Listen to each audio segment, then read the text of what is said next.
Welcome, ladies and gentlemen, to a special episode of the Jesse Hughes Show. As you can see, I am not here alone. This is rare. We have a guest today who needs very little introduction. Most of y'all know him. He is a living legend. Delegate Nick Freitas. How are you doing today? Wow, can I put that on my business card? Go for it. Legend. Yeah. No, I'm doing great. Thanks for having me. Yeah, thank you for joining. So, like Charlie Kirk, a lot of people kind of look to you because you're one of the few people in the conservative movement who I think are accurately speaking to Gen Z and kind of their concerns, their needs, the things that they are looking into the future and saying, okay, I'm not sure if I'm going to be able to do this, and this. When did you start noticing some of these issues that were popping up with Gen Z and kind of the shift that we're starting to see going along? Well, I think for a while we realized that there were significant problems going on culturally, I think impacting both men and women, but differently. Mm-hmm. So a lot of the things that we saw with critical theory or woke culture targeted men as the enemy and attempted to elevate women, but it elevated women in such a way that was also damaging for them. So both sides ended up getting kind of a raw deal, but for different reasons.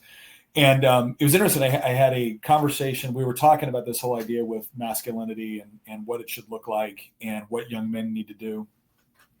And my co-host, Christian Hines, who's, he's 31, I'm 46. We get done with one episode. He goes, I'm so tired of hearing that crap. I'm like, what are you talking about? He goes, I'm tired of hearing it from you. What do you mean you're tired of hearing it from me? He's like, this whole pick yourself up by your bootstraps. He goes, you have no idea what it's like being a young man right now, growing up in this woke culture where everything they tell you about your masculinity is toxic. And so I started to get a little pissy and I'm like, oh, I'm sorry. I didn't realize how hard it was. At 25, I was fighting a war. And he looks back and he goes, you know what? And I respect that. But you also knew you were coming home to a country that loved you for fighting it, and that you had a wife that loved you, you had kids that loved you. He goes, we're dealing in a world right now where we're told that the same sort of instincts that you used to go over and fight a war are toxic and we should abandon them. He goes, we get treated like trash. And it was interesting because I had to apologize. I was like, you know what, you're making a good point, is that the battles that I was fighting in my early 20s are very, very different than the battles that are being fought by Gen Z. And I think that the negative side of that is now we have like almost a full generation of time between millennials and Gen Z, where there's just been this pervasive woke infiltration of pretty much all of our culturally shaping institutions. The positive thing is that Gen Z, and I give Charlie like so much credit for this, Gen Z is the first generation that's really pushing back on this and saying, this is garbage. And I would almost say that in many cases they're saying, I don't know what needs to be done, but it isn't this. And they're no longer accepting the definitions that have been put upon them. They're looking for something that's true. They're looking for meaning. They're looking for purpose. And they realize they're not going to find it in woke ideology. And interesting enough, they're realizing they're not going to find it just in political philosophy. It's about finding something deeper. And I think that's why Gen Z men are the most religious that they've been in the last 5 decades. I think it's why when you ask young men who voted for Trump what their number one priority is, there was an NBC poll that stopped 13 priorities. It was young men that said having a family. So I see all of those things as really positive leading indicators that we have a generation that is just ready to turn this around. And part of the way they're doing it, which I just absolutely love, is they're just ignoring the noise. Yeah. So we've had this idea for a long time where we have to come up with the best arguments. Well, we did, and it wasn't changing anything. And now what I think young men are realizing and young women are realizing is, yeah, I'm just going to ignore this garbage and do what I know needs to be done. And interestingly enough, that's what I think is going to save us. Yeah, I mean, it's different. You look at prior decades, prior eras in American history, you have points where there's a unified culture, for lack of a better term, where there's differences of opinion on how to get where we're going, but we all agree on where we're going. You look now, that's not the case. You've got two very drastically different sides with two very drastically different worldviews and visions. Mm-hmm. And one side, for better or for worse, just wants to be left alone, mm-hmm. while the other side just wants to kill everybody that wants to be left alone. I get a gentleman we work with named Justin, great guy. And he once worded it up very, very succinctly. He said, you read Rothbard and Hayek and Mises and, Friedman, and you become a libertarian because you just want to be left alone. And then one day you realize they're never going to leave you alone, and you become something else.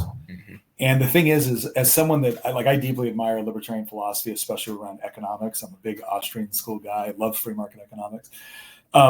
But it's absolutely true that we are much more than just economic entities. Right. We're not just cogs in a large economic machine, and people do look for meaning and purpose. And like you said, I think what really woke everybody up, it's been going on for a while, but what not just Charlie's murder, but the left's reaction to it, Mm-hmm. that's what showed everybody like, oh, there is no figuring this out with respect to a compromise. There's not going to be a middle ground. They won't allow for there to be one, because our middle ground was quite simple. It was, you live the way you want, we'll live the way we want, and that's fine. Freedom of association. And their response was, no, you will live the way we want you to. And now all of a sudden we've got people realizing, oh, we're either going to win or they're going to win. Mm-hmm. But if they win, we're in a lot of trouble. Like the United States will not bear any resemblance to the country that we grew up in, that we've read about, that we admire, with all of its flaws. It will look nothing like that. So we're either going to win, okay, or we're going to be dominated. And thankfully, we now have a generation that said, okay, fine. I didn't want to think of other people as my enemy. Right. But they kept treating me like their enemy, and now I just stopped disagreeing with them. Yeah. So here we are. I mean, there are still some people that you can have those conversations with, but for the most part, you look out, especially at, we're at Liberty University here. Mm-hmm. It's pretty nice here, but other places you look and it just seems like hell on earth. It's insane.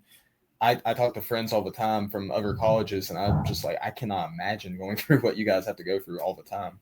You know what's interesting though is I was speaking at University of Alabama a couple of weeks ago, and I expected more hostility. I mean, there was protests, the whole deal, but when we got in there, and understand something, I spoke for 18 minutes and I answered questions for like almost an hour and a half. So I stayed until we answered every single question. Most of the questions I got asked were like how to raise strong families, how to educate your kids well, how to live out your faith. And this is at a secular university. Mm-hmm. And again, I think that's a very, very positive leading indicator of what we can expect in the future, because 3 years ago, it would have been, there would have been questions on economics and socialism and transgenderism, but there would have been these assumptions that I have to explain why I don't think a woman can become a man, right? Yet, what is it? A couple days ago, 2 days ago, I was speaking to the second largest high school TPUSA chapter in America, in Albemarle County, Virginia. And Albemarle County is the home of Charlottesville. Mm-hmm. So not exactly a bastion of conservative thought. There was probably 180 students there for my talk. And it wasn't beating around the bush. It was a young woman getting up going, I filed several petitions to keep men out of our bathrooms. How do we do more to make this happen? And just boldness. And that is what has been missing. It's this unapologetic, like, look, I am happy to have a good faith discussion, debate, disagreement with somebody that wants to have a good faith discussion.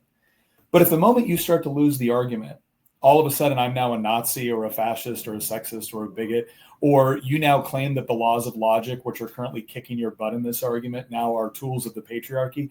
I'm not interested. That is, to me, it is the kind of philosophical example of pearls before swine.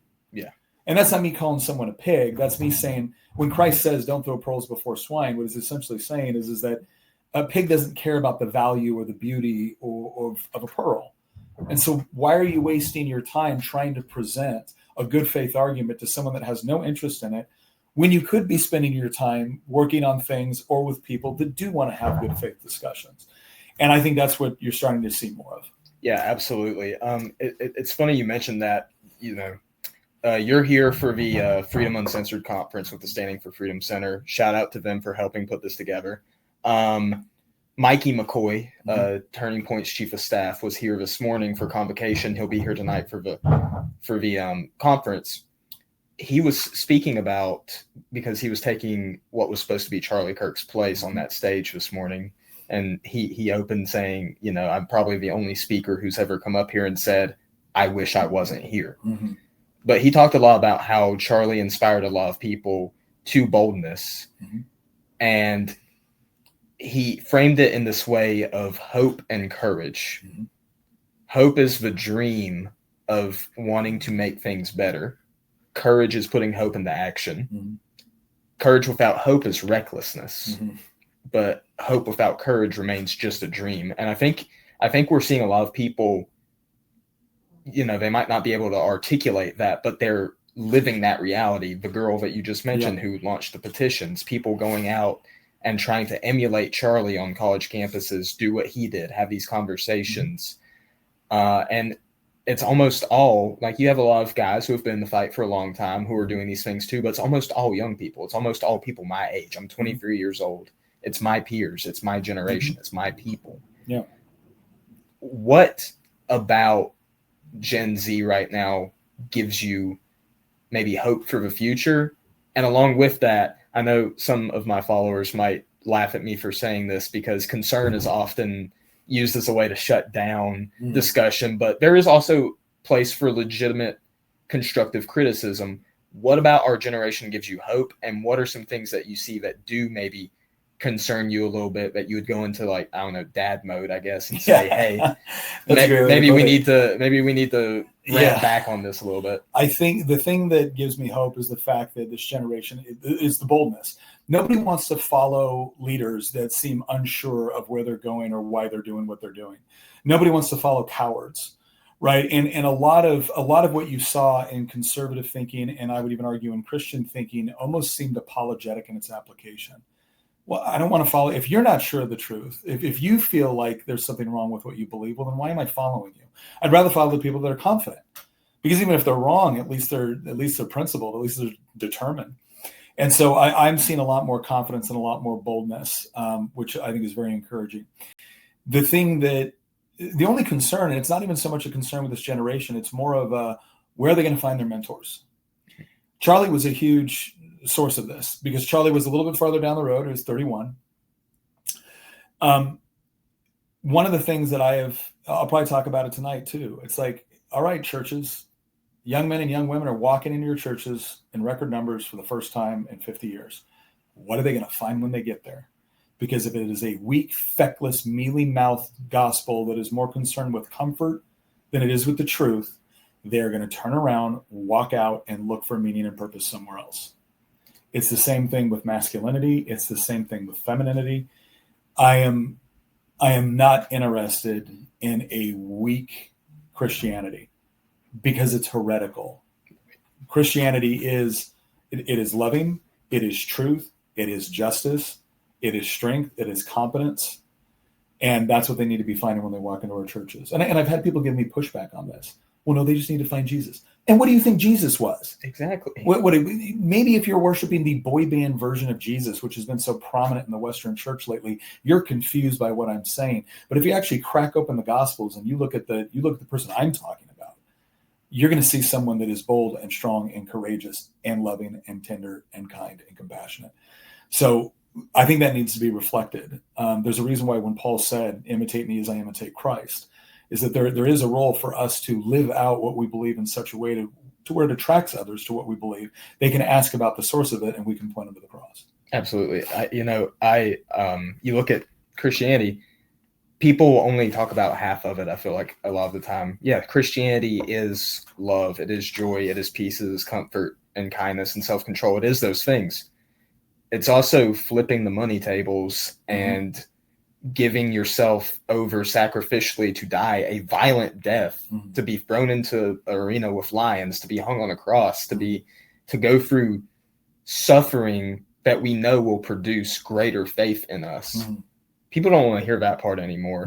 But, I joked with somebody the other day, if I walk into a church and the person I see behind the pulpit is David French, I'm walking out. Well, it's they want to talk about the forgiveness aspect without talking about the justice aspect. Yeah. And the thing that I said this before with respect to Charlie and the people that were celebrating his death, I am commanded to forgive you regardless, because I was forgiven. Right. So like I have absolutely no right to hold something over you when God saw fit to not hold my sin over me. But that's forgiveness. Reconciliation requires repentance. Yes. So this whole idea that I may have to love you, that doesn't mean I have to go along with what you say. I certainly do not have to make you feel comfortable around me. My whole goal, evil should not feel comfortable in my presence. If it does, I'm doing something wrong. And so genuine love is not tolerance for anything. Genuine love is not accommodation for anything. Genuine love is speaking the truth, right, in gentleness and respect. It's also not me conceding to the decadency of my country, or the murder or intimidation of fellow Christians. I don't have to concede to any of that. Nothing about that it can be justified in Scripture. So I'm permitted to fight against that, and I intend to. But again, the other thing that I always try to keep in mind, and this is something I think Charlie did very, very well.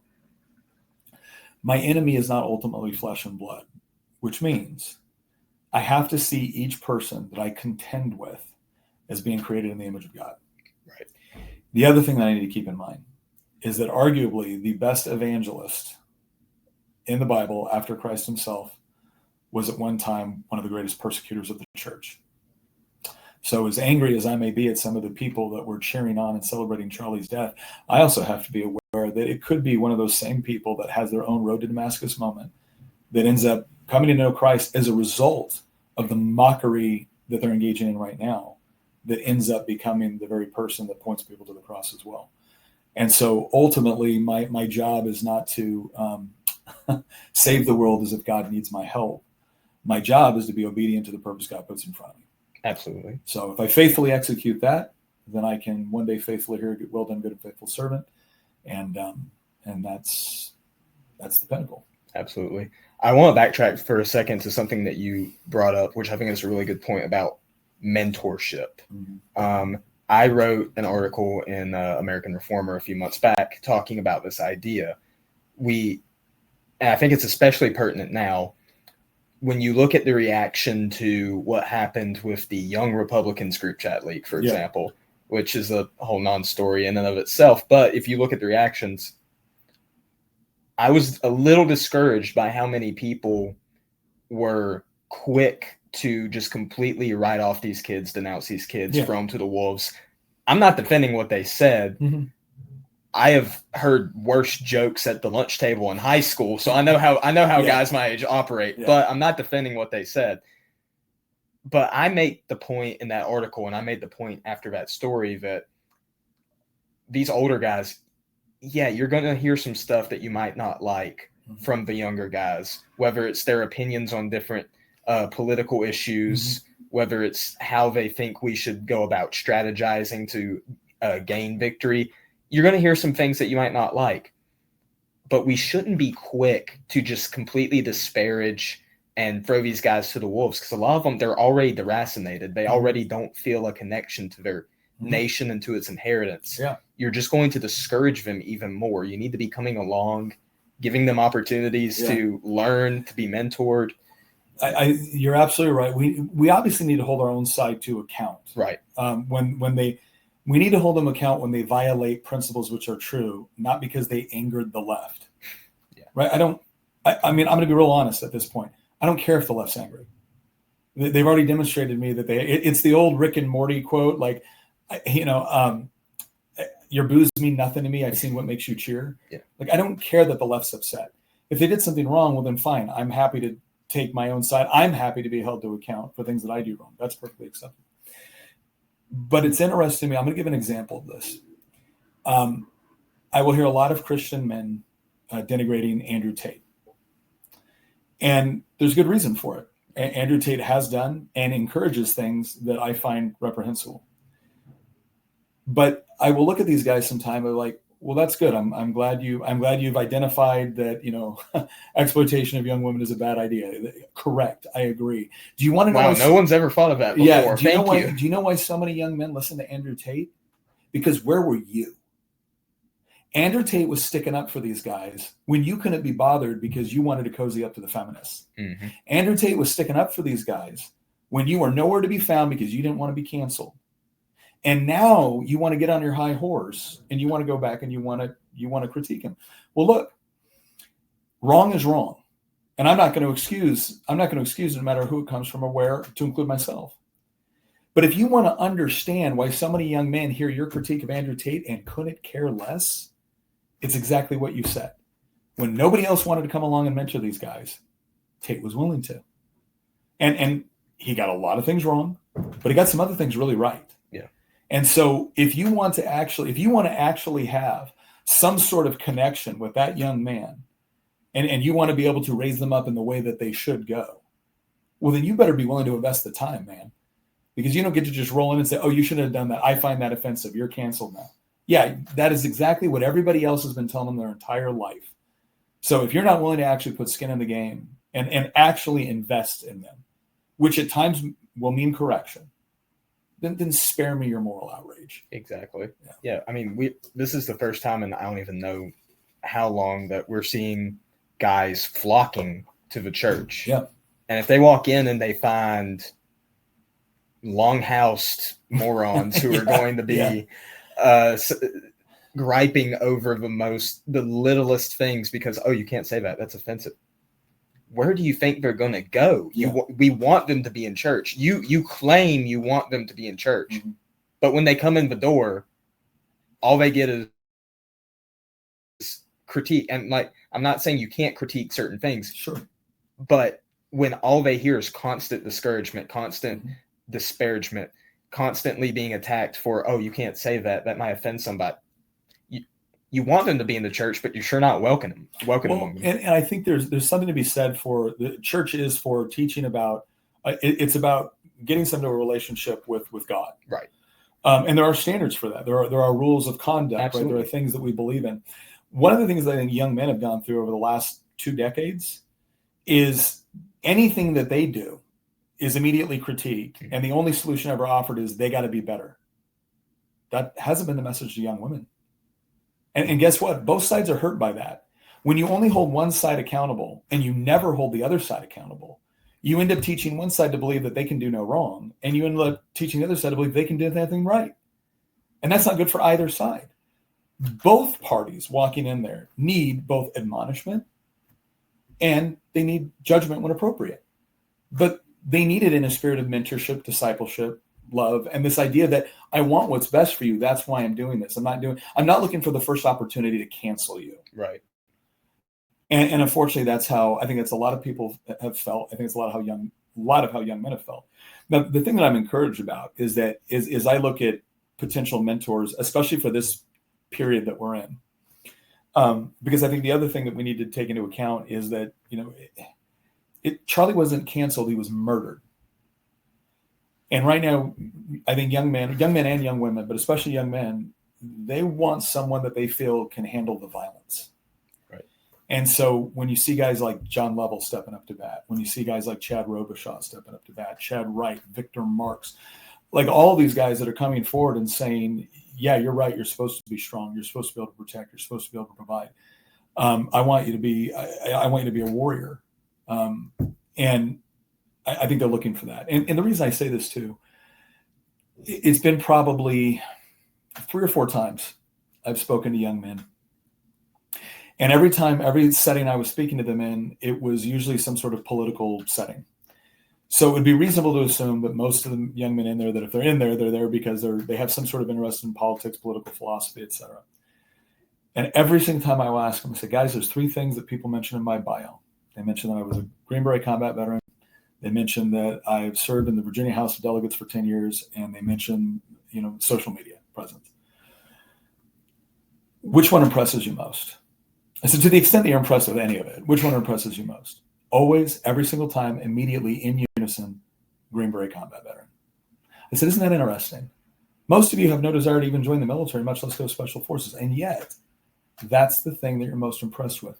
Do you think maybe there's a reason for that? Do you think maybe there's a reason why God wrote it on our hearts as men to want to be the sort of people that can be the safe harbor in the storm, that want to be able to deal with dangerous situations on behalf of the people that we love? There's nothing about that that's toxic. It's all about how do we develop that in such a way to where you have a noble purpose behind it instead of a hedonistic one. Mm-hmm. And I think, again, when you see more guys like John, like Victor, like the Chads, all stepping up, Chad Robichaud, Chad Wright, And there's others. That's really encouraging.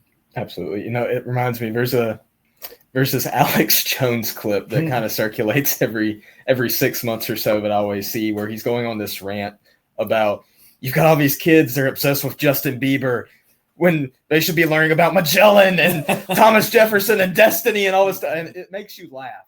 But there is a truth behind that, where guys particularly, I think, we are drawn to this idea of exploration and conquest. I mean, it's in our DNA. As Christians, we know we're called to take dominion over the earth. It's in our DNA.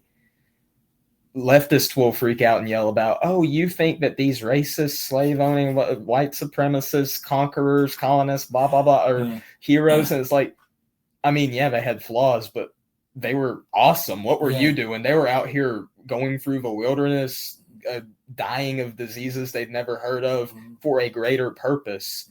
Exploration, conquest. We think these things are cool. I'm sorry. Yeah. What have you done? Yeah. Well, no, I think it is something where, again, it's about taking various masculine traits that I believe God has written into us, and then pointing them. Whenever they talk about like toxic masculinity, I would say, okay, I'm going to be as generous as possible on this. Are there various traits that we associate with masculinity? Yes. Are there various traits that we associate with femininity? Yes. Are there positive manifestations and negative manifestations of those traits? Yes. Okay. So if aggression is a masculine trait, that's a morally neutral trait. I can point it in a good direction, or I can point it in a bad one. But what they did was they essentially said, no. The impulse itself is bad. You need to be more like women. And interestingly enough, you know what women find out? They don't like feminized men. Right. Nothing is more comical than watching. I mean, it's a little bit tragic too, but nothing's more comical than watching liberal women in a TikTok video going, I don't understand. Where are all the real men at? Like, are you serious? You tried to chase them away. You tried to chase. You didn't reward the very things that you want to see out of men. You told them it was bad. And so they started to draw away from it, and they still didn't get the reaction that you wanted. This is another thing too, where we talk about the complementary nature between men and women. We're not supposed to be competing with one another. We're not supposed to be suggesting we can do whatever the other one can do. Now, obviously, there's crossover. Right. But this idea that we're supposed to fulfill the exact same purposes within society is absurd. And again, this is another thing too, and this is where I have a lot of hope for not only young men, but for young women. A lot of young men are rejecting this, but a lot of young women are starting to as well. And so what you're seeing now is this pushback against, okay, it's not like we didn't try woke. Right? It's not like we didn't try liberalism or feminism or critical theory or socialism. We tried it all. It just all produced really crappy results. And so now people are going, okay, what works? And one of the things they're going to be looking for is who are the people that not just what they say, but the way they live and the fruit that is born from their actions is demonstrating the sort of thing I want to emulate. And in so much as we continue to produce that, I think, again, I have never been more hopeful in my life for a young generation of Americans. Yeah, no, for sure. It reminds me, I told this story on a different podcast, but I was walking through these very halls. We were sitting in a law school where you would think the most girl boss of girl boss women are going to be. I'm walking through the halls and I hear two girls talking, and I hear one of them say, this law school thing's great, and I love law school and everything, and I can't wait to be a lawyer, but I also just really want to get married and have kids. 10 years ago, you wouldn't have heard that. No. Even at Liberty, you probably wouldn't have heard that. Yeah. No, I think like my youngest daughter right now, she just graduated high school, and she's in a vet tech program. Originally, she wanted to be a veterinarian, and she started looking at it. She goes, okay, well, it's going to be minimum 6 years. Minimum 6 years, probably $100,000 in college loans and debt. That's the conservative estimate. Right. And she goes, and I'm probably at a point where if I really want to double down on all this, I'm going to have to be in my 30s before I start having kids. And she's like, I'm going to go to vet tech because I still want to be in this field. I still want to do this work, but I want to get married and have kids.